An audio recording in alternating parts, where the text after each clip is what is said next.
The Portfolio Composer, episode 208. You're listening to the Portfolio Composer podcast with your host and coach, Garrett Hope, where he teaches you what it takes to master the business end of writing music through mindset, marketing, and business skills. Make sure to sign up for the newsletter at theportfoliocomposer.com for exclusive offers, business insights, and information not shared on the podcast. And now, for this episode of the Portfolio Composer. That, I think, is a very useful insight, which is why I think that asking the question, how do I move my career forward, is vital, and yet understanding that the answer is not necessarily right. This specific thing will yield this result. I don't think it is. I think to me it's more a question of a sustained attitude of, first of all, commitment, and second of all, trying to make oneself useful, And the other part of it is just being stoic, not being knocked down by the infinite rejections that I think all musicians have to face. This episode is brought to you by Dorico, the music notation software from Steinberg. Just released, Dorico Pro 2 is a major new version, including features for musicians working in film and TV music and in jazz, rock, and pop. Steinberg have also released Dorico Elements, a new entry-level application that packs all of the essential power of Dorico Pro into a simple, streamlined package that is ideal for those getting started. Find out more later in the show. Welcome to episode 208 of the Portfolio Composer podcast. My name is Garrett Hope, and I am your host, your coach, and your teacher, and I'm thrilled that you're listening to the podcast again. So thank you for your time. Thank you for your attention. If you get anything out of this, if you get any value out of the show, you could do me the greatest favor of sharing this show with people you think could also get something valuable out of it. Word of mouth is the best thing that you could do to grow this audience. Today's guest is David Norland. He is an English composer living and working in LA. Most recently, he composed the score to the current HBO film My Dinner with Herve, starring Peter Dinklage and Jamie Dornan. His work with Emmy-winning director Sasha Gervasi includes the award-winning documentary Anvil, The Story of Anvil, which won the IDA Best Feature Award, an Emmy Award, the Indie Spirit Best Doc Award, and numerous other Best Doc Awards around the world. This is a great conversation about what it takes to move your career forward. I hope you get a lot out of it. Enjoy. All right. It's so nice to speak with you, David. It's lovely to talk to you too. Welcome to the Portfolio Composer. Thank you so much. Are you located in California? I am. I've been here for a number of years, and I live in Hollywood, which is, not a bad place to be if you're a composer. Yeah, not at all. Tell me how you got there, because you're not from California. I'm not from California. I was in a number of bands in the UK in my early 20s, and I had a girlfriend who could sing, and we decided to try our luck in California for a little while. And having been here once, I then wanted to come back, and she and I made a couple of records and ended up with a record deal with a label called Maverick and released that record. It did moderately well. It didn't sell a huge number of records, but it did get good reviews. And as a result of it, I started getting asked to do little pieces of music for promos and commercials. And I'd always wanted to do music for picture. That was really my big game plan or my big ambition. And being in a band was really just a way station to that, even at that point for me. And it proved a useful stepping stone. And what happened next? So I spent a bit of time doing music for commercials, and a friend of mine who I'd written music for when he'd been producing college theatre in London, he'd had a career as a screenwriter in Hollywood, and he was making his first film as a director, and he asked me to do music for it. And it was a great experience. It was an amazing film. He's an astonishing filmmaker. And the documentary was Anvil, The Story of Anvil. And I just felt like I'd come home.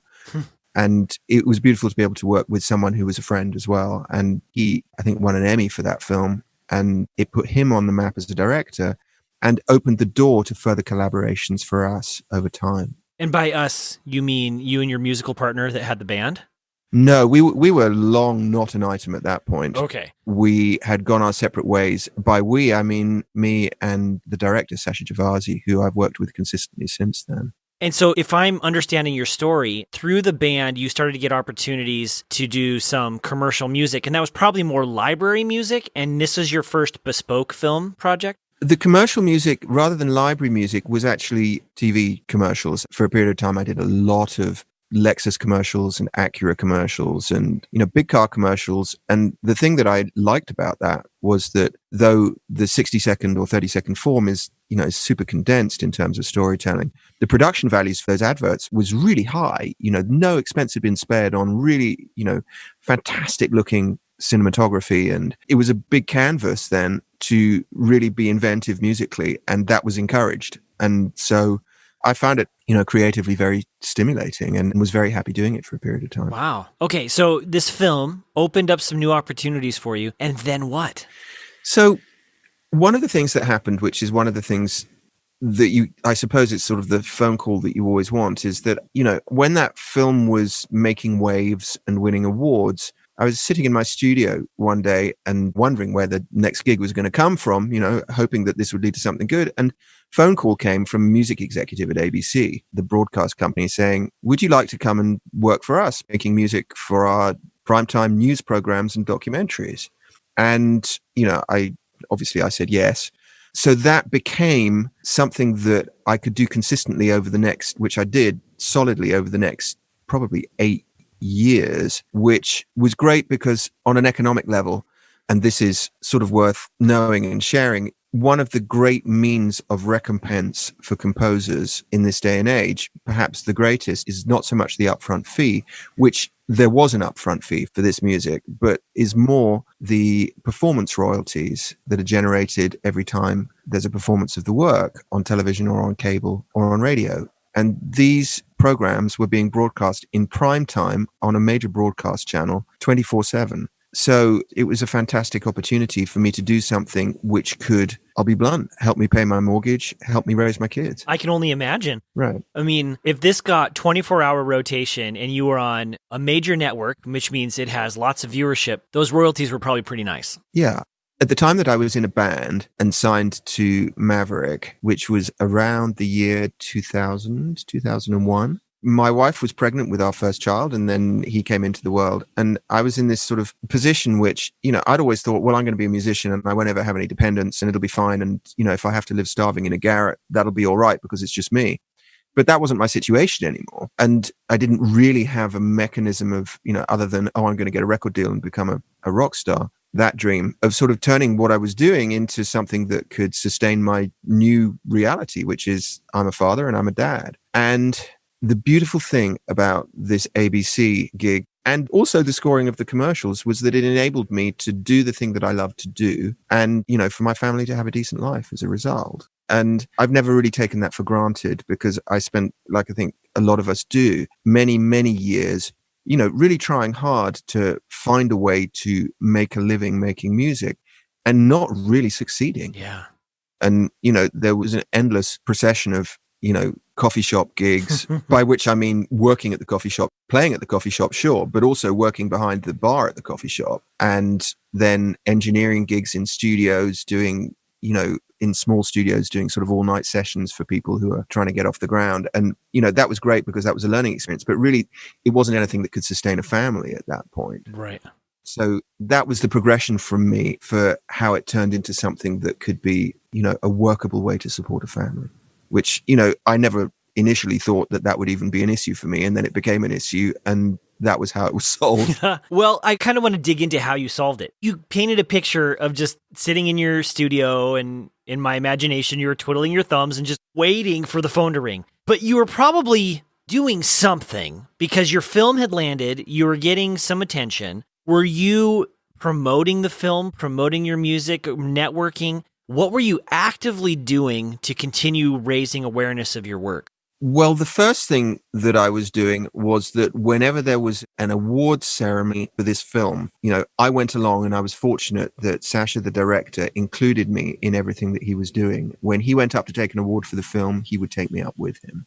And that was extremely generous and certainly did something to raise my profile and perhaps my credibility as a composer in the eyes of other people who could make decisions. Whether that influenced the ABC decision, I don't know. But the other thing that I was doing, and this was key for me, was that, I had a number of other little gigs going on at the time. There was some commercial gigs, there were some promo gigs for TV stations. And I was still, working as hard as I could to nail those gigs. There was no sense of, oh, I've got this film, so now I'm above that kind of stuff. No, I was grateful for the work, and I was going to give these people the best work that I could possibly give them. And at the same time, in doing that, one of the things that I've always, I guess, struggled with is I'm never happy with my reel. It doesn't matter what I've worked on. I'm never happy with my reel. And the film gave me an opportunity to put some things on the reel that I was really proud of. But at the same time, it allowed me to focus on, well, what is it that I want from my reel? And some of my commercials remained on my reel, and some of the promo stuff I'd done remained on my reel. And the other thing that I was really intent on doing was that no matter whether people were interested in hiring me or not, I was still going to show up at the studio every day, and I was still going to make music, no matter what that was. And while that might seem to be fiddling while Rome burns, or perhaps unrealistic, or pie in the sky, or whatever you might want to call it, to me it was important because it wasn't all joy after that film received, the public acclaim that it did. Straight afterwards, I got a call from another director that I knew who was making a film, and he said, well, I've seen that film and the music's great. Would you like to come and do music for us? And I thought, this is great. I'm there. I made, not one film, but 2 films straight off the bat. And it was being made with a big production company. And so I put some music together for it. And then I didn't hear from them for 3 months. And, sat there going, what did I do wrong? What did I do wrong? And then finally, after 3 months, I got an email saying, can we talk? And we spoke, and nothing that I'd done wrong. The producers had already got their eye on someone else to do the music, and the director just simply hadn't known, or, and it was an introduction into the vagaries of how this kind of stuff worked. Yeah. One of the things that was helpful about that was that, I don't know whether this is just me or whether this is common to all composers, but when something like that happens, my initial thought is, well, it must be something that I did wrong. And while it's always worth looking at what could I have done better, there are so many vagaries within the way entertainment gets made that have nothing to do with the individual involved. And it reminded me that, or taught me that, you really just can't take stuff personally. No, you can't. You just can't. If you're thin-skinned, it's not a good business to be in. Yeah.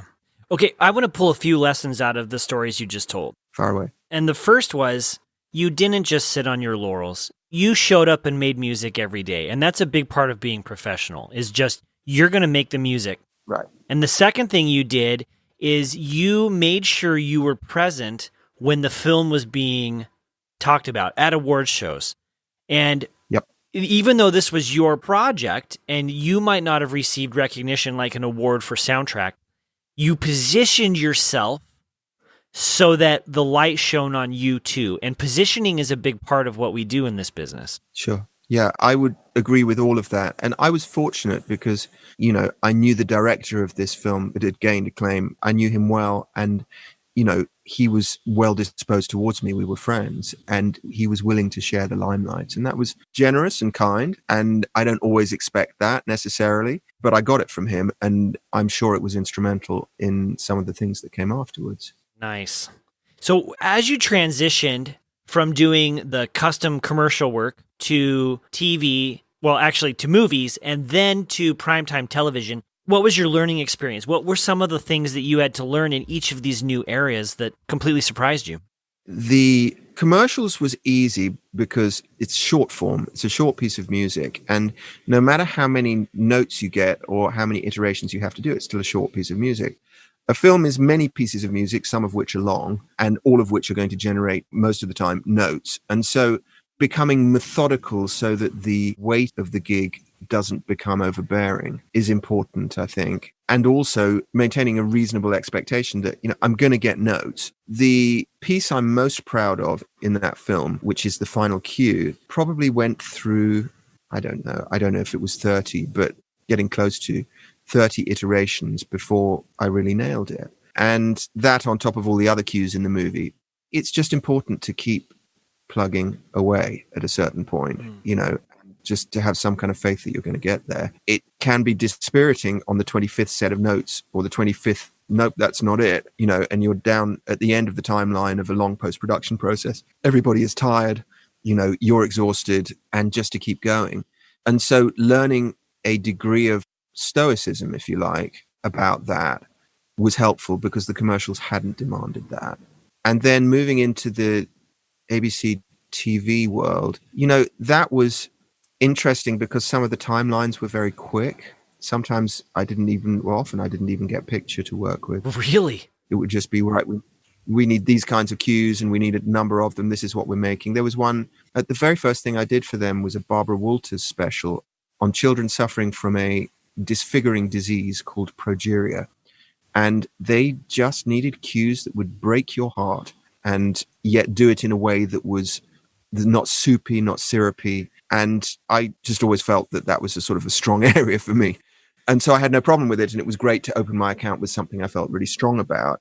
Then they just kept coming to me for more and more and more. And eventually I ended up on a yearly contract with them to do a certain number of cues, which is a very different way to the way it works with a film score, where you don't know necessarily when you're hired on a film how many cues or how much music it's going to be. And generally speaking, on a film, it's an all-in deal. You are paid a fixed fee, which is probably divided into signing, approval, and delivery in terms of the chunks you get paid. And then for that fixed fee, whatever the film needs, you've got to deliver it. And quite often within that is incorporated the recording budget as well, normally, and the orchestra budget if it's an orchestral score.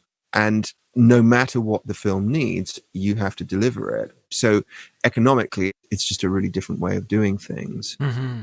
And obviously the ABC thing was hugely favorable, and I'm grateful for it. Yeah, I'm sure. The quick turnaround and not even having picture must have been a surprising challenge. Well, one of the things that makes it harder is that when you're addressing notes but you don't have the picture, it's easier to address notes when you see what an editor and a director are looking at, because it's then much easier to get past that translation gap, if you like, in terms of note giving, which I think is at the core of what it is to successfully make music for picture. Because at the end of the day, you're not doing it. You know, you're hired for what you can bring, and hopefully your own aesthetic is part of that. But in reality, you're helping tell someone else's story in the way that they want it told. Absolutely. So to be able to develop a language, a dialogue with the person who is the storyteller, so that they can effectively communicate with you what it is they want, is, I think, at the key of the skills of a film and television composer. It's right at the core. Yeah, I would agree with that. I've scored a few independent films, and I think that's ultimately the heart of it too, is you're telling somebody else's story. That's it. Yeah. That's it. And within that, there's huge room for trial and error. And I think that trial and error for me is a vital part of the process, because what it does is, you know, I like, if I can, to start writing, you know, even before a frame of film is shot. The risk you run with that, and it's not really a risk, but what tends to happen is that I write a lot of stuff and I produce all of it up to the extent that I can without, you know, hiring a full orchestra, and, you know, start playing it to the director if the director's got the headspace at that point to listen. And what happens is, by the time we get to the beginning of the cut, you know, there's already a lot of music written. Now, some, or maybe all of that, won't make it into the final cut. But what it'll do once you start putting it against picture is it'll start the dialogue of, well, that's not working, but here's why it's not working. And this is maybe, if that would do more like this, then that's how you can start the dialogue with, you know, not all directors speak musicese in the way that composers do. Mm-hmm. And so somehow a dialogue has to start where a language develops, so you can communicate in a really intimate fashion about what this story needs to work in the mind of the storyteller. Right. My friend Timothy Andrew Edwards, who's been on the podcast before, and he owns Move Music LLC. Right. Are you familiar with Timothy? I am not familiar with Timothy. He's been the TMZ composer for a long time. Right. He says that the job of the composer is to make the story more. Yes. And that's exactly what you're saying too. Yes, I would agree with that. It's interesting. I was actually listening to Sasha Javasi talk about that this morning. Or at the production conference. It was not. It was something else, which I'm not at liberty to divulge. He was talking about, yes, this aspect that sometimes the full story is not being told either by the pictures or by the words. And the music's job is to tell that part that cannot be told by either of those. And I support that. You know, if everything you need to be told is being told by what's happening on screen and the dialogue, then there's actually no need for music there. Yeah. So it's so interesting, the idea of, you know, spotting a film and determining where do we need music. And I think that there's no absolute right or wrong way to do it on any particular film. Obviously, there's a huge degree of subjectivity to it. But it becomes interesting to start to define the criteria that you use in that process, and it may differ from director to director, from composer to composer, from editor to editor. Yeah. This episode is sponsored by Dorico, the future of scoring. And we want to feature real Dorico users so you can know that real composers out in the world today are using Dorico to make their careers happen. I'm Ben Byram Wigfield. I work as a music researcher and publisher. So I go and dig up usually long forgotten manuscripts of pieces of music and produce new scores for performers to use. I was following the developments of Dorico at the original blog postings before the software was released, and what I saw there was very interesting, although I didn't really jump onto it immediately, but it became clear as I saw the fast flurry of updates that this was doing some pretty amazing things. So I think I bought Dorico and I had it sitting about and I played with it a bit, but I didn't really take the step into it, I think, until version 2 came out. Actually, it's really hard to remember which version because there have been so many updates. I think in the last 12 months, there have been about 7 updates to the software. And so each time that happens, you just think, wow, oh my God, there's something new. So I think it was when I was just able to try laying out a score and I just thought, right, I've done that, and that's taken me much less time than I was used to achieve a satisfactory result. Dorico knows about music notation. When you put a fermata onto a score, it's not just here's a graphical object that you're just sticking on top of a note. Dorico knows it's a fermata, it knows what it does, and it knows that all the other staves should have fermata as well. So when you add one, it does all the rest, that kind of thing. Also, the flows and the separation of players, flows, layouts, and this structured approach, I think, is just extraordinary. It's the way that it helps you. We often talk about technology bringing help to people's lives, but most of the time it simply replaces what we were doing before. So, instead of sitting in front of a piece of paper, now people just sit in front of a screen and essentially they're doing the same things.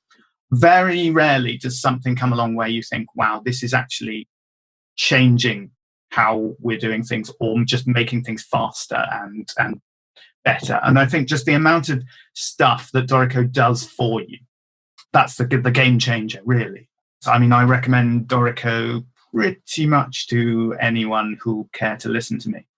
As I say, I've used Finale for 25 years, and that's a very mature product, but I can't see myself doing much more work in that now that Dorico is here. The kind folks at Dorico have set up a special web page so you can go and download a free 30-day trial copy of Dorico.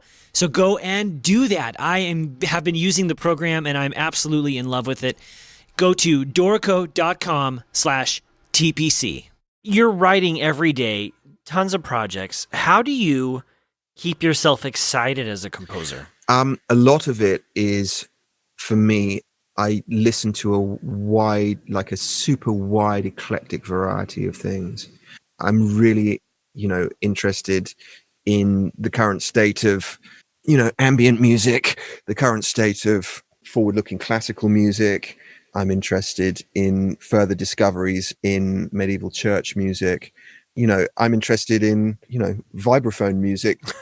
Have you come across, and let's see if I pronounce this right, Masayoshi Fujita? The name seems familiar, but I can't say I've actively listened to his music. He's on Erased Tapes. I cannot recommend it highly enough.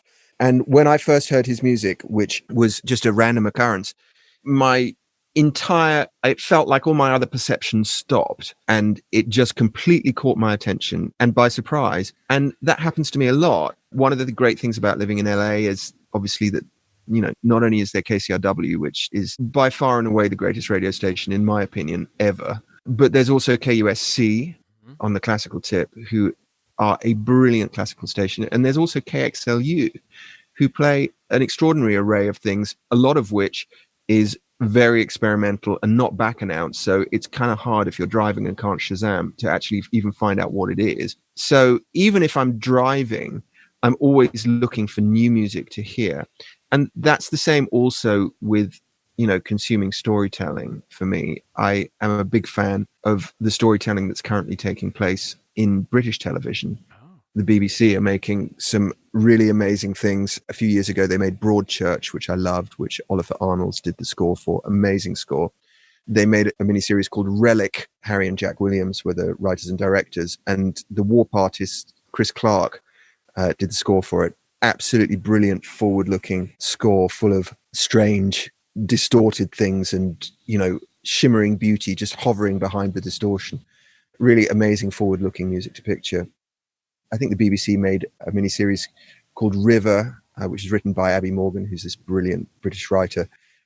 Score was by Harry Escott. Fabulous, fabulous score. In fact, actually, I loved it so much that the guy who is his music mixer, I now use as my music mixer. And there's the Benedict Cumberbatch Sherlock Holmes, which is amazing. Right, which, strangely enough, I'm not so familiar with. Oh, really? And then have you seen, I think this is a BBC, it's Marcella, which Lauren Balfe, who worked for Hans Zimmer for all those years, scored. And his score is just so great, just, completely forward looking. And, I'm always interested in people who are all of those shows that I've listed, the writing, the cinematography, the aesthetic choices behind the storytelling is very forward looking, and all of the scores are very forward looking as well. And I find that very exciting and very stimulating in terms of not so much, what are they doing and can I emulate that, but rather how do I push my game forward to that degree? Great question to ask yourself. Yeah. And I think for me, a lot of it is just, Brian Eno has this, I'm sure a lot of your listeners are familiar with this methodology that he calls the oblique strategies. Oh, yes. I love them. I have the app version of the cards. Right. And so to try and set up experimental situations where happy accidents can occur that move me out of my traditional linear thinking. I'm sure everybody else, if I sit at a piano or at a guitar, there are certain chords or progressions that I will just naturally go to because they're comfortable for me to do. And I know that I can achieve a certain effect. And to get me out of that and to trigger happy accidents so that I push myself to make something really new and to challenge myself, that to me is exciting and what keeps everything fresh. Nice. So I want to ask you, do you have more strategies that you've learned to continue pushing yourself as you develop? Well, yes. And I don't think that I can codify them in quite the way that they're put in the oblique strategies. But one of the things that I'm always very keen to do is always to be recording new instruments. I just made this thing, which I'm sort of stupidly proud of. There's no reason to be proud of it. I'm calling it an IKEA phone.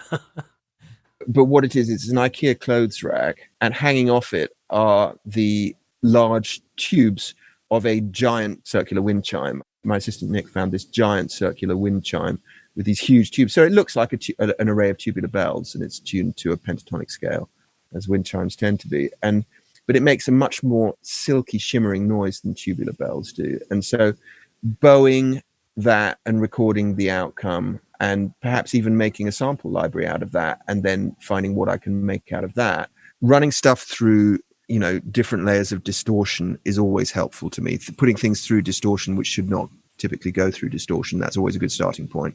I have a lovely piece of gear, which a friend of mine who lives down the street makes, which I got recently. It's the Overstayer stereo voltage control, which is a device which, it's essentially a big compressor, but it's a compressor that adds different levels of distortion, both polite and impolite. And then things like the Teenage Engineering OP1, I love the stuff that those guys make. I'm always looking for interesting new ways to create sound, I think. And then from that, once I'm inspired by a sound, it becomes, just a natural process to start to think, well, what could the harmonic content, the musical harmonic content for this be? What would that lead me to? What can I make around this? All I need is a starting point. Once I have an inspiring starting point, the process seems to take care of itself. Wow, that's great.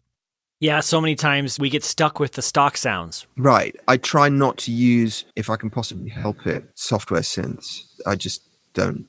I don't like the idea that, here's a patch and I'll make something from this patch. Now, when you're having to mock up an orchestra, obviously I'm using all the big contact orchestral libraries to do that. But with regard to synths, I'd much rather use the library of strange samples that we developed over the years here in my studio, just, bowing things that aren't meant to be bowed, hitting things that aren't meant to be hit, singing stupid stuff into mics and then trying to make instruments out of, all of that stuff. That library is always a much more interesting starting point for me than plugging in a version of a software synth and paging through presets.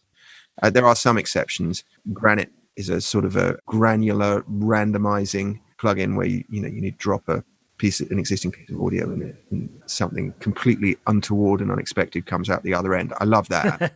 I'll always love something that does that. But anything where it's just paging through patches is, to me, I just feel it's a bit old-fashioned at this point. Well, and more than that, it helps you be more unique and to stand out amongst all the other composers who have the same tool set. I guess that's part of the hope, but not by way of a comparison, but just because, that's what's interesting to me. Mm-hmm. That's what, to sort of circle back to the initial question, that's what keeps me stimulated. And so it's a really important part of the process, because otherwise I think that if the process itself becomes routine and regulated and formulaic, then I'm just not going to enjoy it as much. Yeah, fair enough. So, David, this is a podcast about the business of writing music. Right. And I like asking this question. Yeah. What is one action that you could recommend composers do today that can move their career forward? I have very rarely sent my reel round unsolicited. So I can't speak to the efficaciousness of that. That's not something that I've ever really done. What I have done is I have made sure that I am trying to put myself in places where I can develop relationships with people who can influence the hiring of this composer, who can influence the choice of hiring the composer on a project. And on that basis, I think for me I'm not putting this in a very articulate fashion. I like where it's going, though. I think to identify the relationships you have with people who can influence the decision as to who gets hired on their next project or on any particular project, and to figure out how one can be useful as a composer in that relationship. I think one of the things that's, served me well is that obviously one hopes to, make a living doing it, to get compensated. In my experience, the best way to get there, your mileage may vary and other people's experience may be different, but what's worked for me has been to make myself as helpful as I can be. I love that. I just want to reiterate what you said, that what's helped you the most is to make you as useful and helpful as you can be. I can't see a better way to get hired. Yeah, because it's not about you. Right, it's not about me. All right. The hiring decision is not generally made on, as far as I can see, would we like to give this guy a break? It's based on what can this person bring? And the only way to answer that in a way that affects the process, as far as I can see, is to make yourself as useful as possible. Yeah. Okay, so a follow-up question. Some people are listening to this and they're going to say, well, what does that mean to be useful? I think that's where you just have to, I think it can be as simple as thought into the reel that you provide for a project and putting the best reel in and not having an expectation, right? So not making yourself a pain in the ass about it. Excuse my language.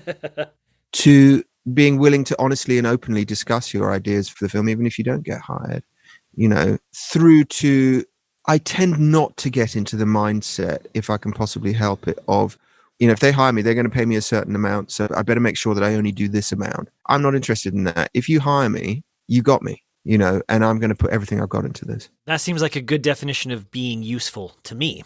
Well, it felt like it was lacking in a little bit of precision to me, but it was the best I had at the time. Sometimes this is an imprecise thing that we do. That, I think, is a very useful insight, which is why I think that asking the question, how do I move my career forward, is vital. And yet understanding that the answer is not necessarily right. This specific thing will yield this result. Yes. I don't think it is. I think to me, it's more a question of a sustained attitude of, first of all, commitment, and second of all, trying to make oneself useful, And the other part of it is just being stoic, not being knocked down by the infinite rejections that I think all musicians have to face. Oh, yeah. I work with composers all the time who want a formula, Right. or they want coaching. Basically, they want a consult where they want me to say, okay, do this, followed by this, followed by this, Right. and the result will be ta-da. And that's not how it works. Right. And through these interviews, literally over 200 by the time this comes out, what you begin to see is that there are best practices and principles, and you have to apply them uniquely to yourself. And like you said, the sustained attitude and mindset is where it really has to happen, and recognizing that there's not a formula. And if you can listen to all these podcasts, if you could listen to this interview with you and walk away saying, oh, I think I can try that, then I feel like I've done my job in the podcast to help other people. Right. Well, one of the things that I think has been very helpful for me, and this is a pretty entertaining story, or I think it's entertaining in retrospect. I didn't think at the time. For the years where really not many people were hiring me, which was the early 2000s, when I was doing a little bit of promo, a little bit of commercial, but really they were pretty lean years. My studio on Sunset, for those who are not familiar with Sunset Boulevard, it's a broad street that goes east to west in Los Angeles. And on either side in Hollywood are big billboards on top of the buildings. And my studio was on the top floor of this building on Sunset Boulevard, and there was a billboard on the roof above it. And that billboard, and who knows who paid for this, who would pay for this, had a Charles Bukowski quote on it for, I don't know, 6 months or whatever. Just a black billboard with white writing was, "We are destroyed by our expectations." And I think, that my interpretation of that is that the universe was trying to teach me a lesson there, that, if I go into it with all these expectations, I can expect nothing but disappointment. If I go into it with a commitment to a certain practice, then eventually the likelihood is that something decent will come from that. What that is, I don't know. And, the truth of the matter is, even now, it's entirely possible that I won't work again. You just never know. But the one thing that you do have control over is your own practice. Yes. And that is what I think I took away from that. Wow, that's amazing. And it applies to everything we do as creatives. And it doesn't matter if you're writing for film, TV, video games, or the concert hall. It's the same thing. I think if you develop a really consistent creative practice and end up making work that you're really proud of, at the end of the day, you can't legislate what the universe delivers for you. No. But you will have given everything you can in that cause on that basis. And so there won't be any cause for regret in that regard. Not at all. Well, David, this has been a really interesting conversation, and this feels like a good place where we could wrap it up. I really enjoyed it, Garrett. Thank you so much. Good. Yes, I did too. I think we could continue this conversation for a long time, but I want to be respectful of your time. Well, I've had nothing but enjoyment talking to you. Really. Thank you. Oh, good. Maybe we can schedule a round 2 at some point in the future, and next time in LA, I'd love to meet you in person. Oh, that would be great. Yes, indeed. We will do that. All right. This episode of The Portfolio Composer has been supported by Dorico, the music notation software from Steinberg. Whether you're a composer or arranger, a teacher or student, working in music engraving and publishing, or working in producing music for media such as film, TV, and games, Dorico is the tool for you. Dorico comes in 2 versions, Dorico Pro for professionals and Dorico Elements, providing the perfect introduction to the world of scoring. Whichever version you choose, you'll be using software packed full of smart features that produces beautiful results completely automatically, allowing you to get music on the stand more quickly than with any other software. You can bring music into Dorico from your existing software using Music XML or MIDI, and you can try Dorico out completely free of charge for 30 days by downloading a trial version from dorico.com/TPC. Try it today.